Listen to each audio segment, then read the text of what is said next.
Good evening, traffic lights. It's been a very long time since I've done a Aspie Vlog, so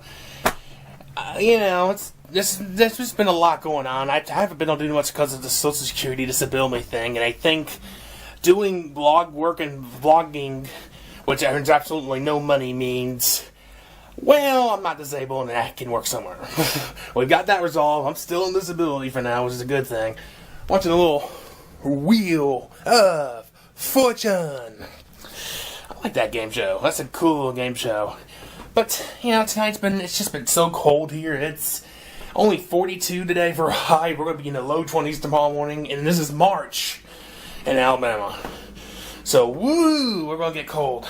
I've been trying to defrost my dinner for tonight, and you can see it right there. Some chicken, thinly-sized chicken breast, but it's not defrosting because it's so cold in here. This is a very old house, so it doesn't insulate like newer houses do. So it's still frozen, so I have to do the next best thing for tonight. Papa John's pizza and breadsticks. Yum. It's the next morning, and, well, I barely got any sleep because something really weird happened last night. As some of you might know, I have a second TV in here, which is right there. The reason why I got a second TV because this is a 2-apartment kind of house attached together, and the neighbor next door likes to play loud rap music.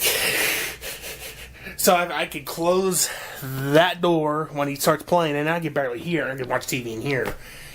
So last night, he, for the first time ever, he went super late. When I mean super late, I mean this.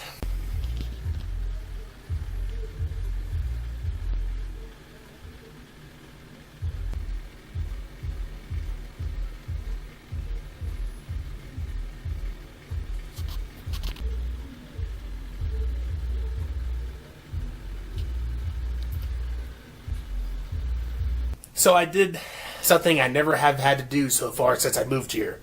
I called the cops. I called the cops because I don't get taken advantage of. I called the cops. I called the police, yep. Because it's unexcusable to be sitting there playing loud rap music at almost 1 a.m. in the morning.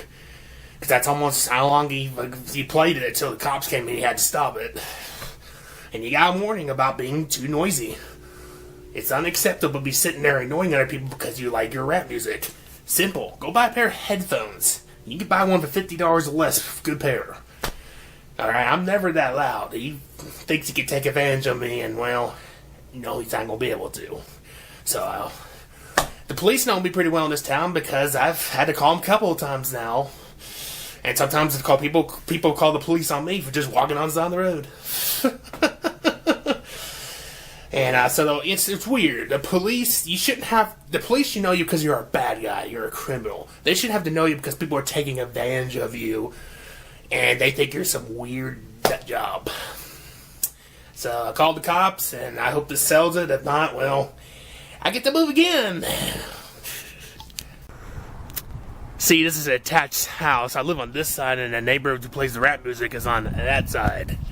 So, another thing you're all gonna kind of get is I don't have a car. I don't own a car. I can't afford a car. So everything I do is either I have to take the local trolley system, which is just a little mini bus that runs around, or I walk.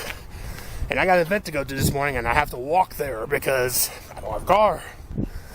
And a lot of people ask me to, hey Nathan, go cover this event in Birmingham, or in Gadsden, or in Atlanta. And I tell them, well, I can't do it. I don't have a car. I can go rent a car, and I've done that, but that costs $100 for a weekend. So, until I find a real job, because I'm on disability, because I have autism, Asperger's syndrome, I'm going to be continuing to do this every day for the rest of my life, probably. And, I'd like to do more things, but no one's wanting to hire me, so that's why I'm on disability. Thank God that's there. So I just crossed the busiest road intersection of town, which is one of them, with this very long crosswalk. And look, I can push a button and go across the street, but there's no signal on the other side to tell me when to go across because it's broken. It's been off for months. That's embarrassing. It shouldn't be like that. And here's another thing. We got a lot of head singles that are broken, i.e. they're burnt out. That one. You don't see the flashing red hand, don't you? It's not there because it's broken. It's been broken there for a couple years now. And I've told the city, in Alabama, this traffic signals on state highways are maintained by cities or counties, most of them. So the city of Anson maintains all the lights, including head signals. And it's embarrassing they don't want to get this fixed. And here's one other problem. Look at there, another almost burnt out head hand. And there's a lot of burnt out head hands and singles all up and down this road, out down that way. And it's embarrassing you can't get those fixed. They've been burnt out for years. You're supposed to get them maintained. You're supposed to fix them when they burnt out, not sit there. And here's the other problem. You see the sensor right here? You see it goes out that way. That's the sensor to trigger the lights. There's a car there. But, let that car go. When the city repaved the street, they have not put the sensors back into this road. It stops right here at the right line when the new pavement begins. So that means this light will stay green for no reason. If there's no cars here, it will go green because there's no sensor here and to trigger the light. So, and this has been like this for about 6 months now. It is freaking embarrassing. Get it fixed. Get it fixed. I'm gonna keep nagging the city till they do that. And this is not just an Anson problem, it's an Oxford problem too. Oxford, the town down the road, also does not maintain their head signals also. There's a couple newly reinstalled lights where the sensors are already broken and they don't want to fix them, which should be against the law. And when I did the video and photo of a massive traffic light mess a few years ago, it took 6 months and more to get it fixed. It should take a week, not 6 months. See, when the city repaved this road up here too, they put the sensors back in there. You can see the sensors in the road right there and right there. And they put it back on all 4 sides. But here's the problem with this intersection. See that head signal that's burnt out? See that one that's burnt out? See these old-fashioned buttons? Yeah, it gets worse. See, the walk light goes on, but when the walk light goes off, it's going to just go to blank. It's not supposed to be doing that. Look at this. To trigger this, I have to try to push this nail to try to trigger the light. And the don't walk, that's the only side the don't walk still works because the bulb hasn't burned out yet.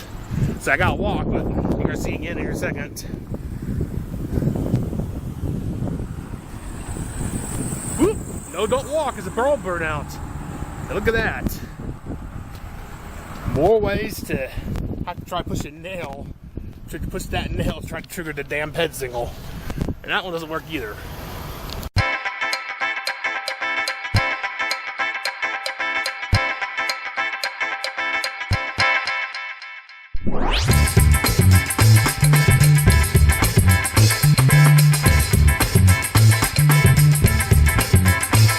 So I think you get the idea here. Anson either maintain the head signals by replacing all those buttons and all those burnout bulbs, or just take head signals down. If you're not going to maintain them, well, don't leave them up. Plain and simple. People have always been asking me, Nathan, if you're sitting here at home every day, can you lose some weight more? I am losing weight. It's slow because you don't have enough money to afford to go to the gym or, look, you're on disability income, which is only $7.50 a month, but with a little food stamps money to go with it, you're going to eat cheap because cheap food is more calorie dense and fat dense, It sucks, but that's what it is. I hate it. I would like to do better, but then again, somebody's got to hire me, which means I'll have to leave the Anson area to go to Atlanta. And look, it's that crazy center where you have to sit there and listen to music to calm yourself.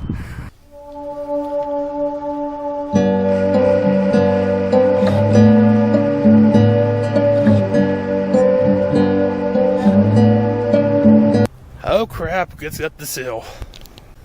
So people are wondering why can't I find a job in this town? Why don't I decide to maybe just start a small business in this town?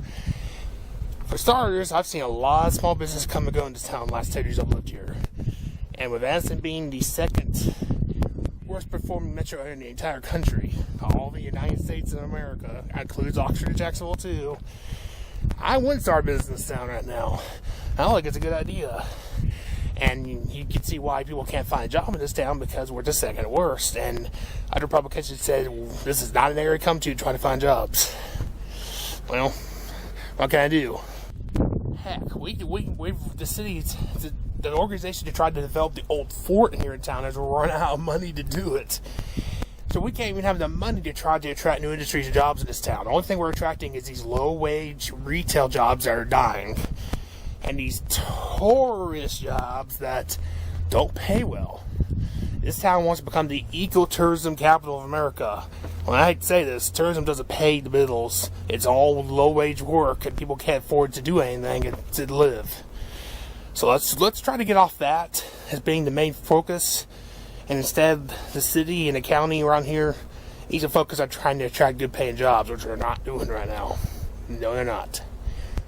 Anyways, I'm here for an event here at the country club, so let's walk on inside. Diana, do you want to come up and introduce the guests that you brought with you, or would you like to do this? I can do it here. I think I'm loud enough. I'd like to introduce Nathan Young, and I'll tell you more about Nathan in a moment.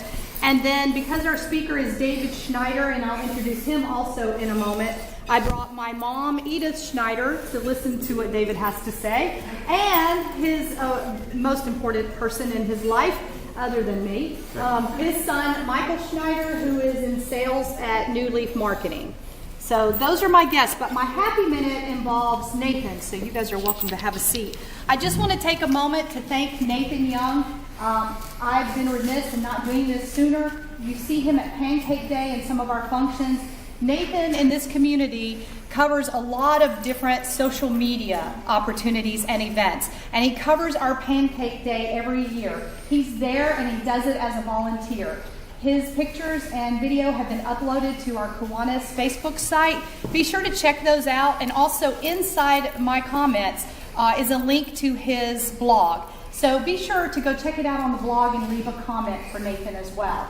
Now, while he does a lot of volunteer opportunities in the community, he's also for hire. So if you're a company, business, or if you have an event and you would like to hire Nathan to take pictures or document it for you, he's more than happy to do so. He is like an IT whiz, a social media whiz, so if you or your company is having trouble setting up your Facebook page or your Twitter account, or you're not quite sure how Twitter works. Or Instagram or anything else. Nathan. Snapchat, Instagram, See? YouTube. He's what I would call the resident nerd. But he is Nathan, and I think he deserves a round of applause for what he has done for the Kiwanis. Well, it's after the Kiwanis meeting, and I got dropped back home somebody drove me back home. So now, because I feel like it, I'm already dressed and clean up for the day. I feel like going to my favorite spot for happy hour. Sonic! Sonic slushes with popping candy. Well, I'm checking Twitter and watching March Madness. Well, I'm going to wrap up this Aspie vlog, and like I said, I hope something happens. I hope somebody hires me. I mean, I'm glad I'm happy I'm on disability because it's some type of income, but, you know, you can't do anything. You pretty much have no social life because you get so little money. So, it would be nice if somebody hired me. Most likely means I will have to move somewhere else for that to happen. And in this area, there's no services to help people, adults with autism or Asperger's. There's stuff for kids, but for adults, you are out of luck. Sure, there's folk rehab, but we've done that 3 times, and, you know, the state doesn't like me anymore, so that's out. And for the one little place that does help you, all they do is give you little listings of jobs that says, good luck, you have to apply them yourself and everything. They don't help you. So for me to probably find a full-time job with the Asperger's and autism, I'll probably have to move to a bigger city like Atlanta or Birmingham where there's services available. Sadly, there's just none here.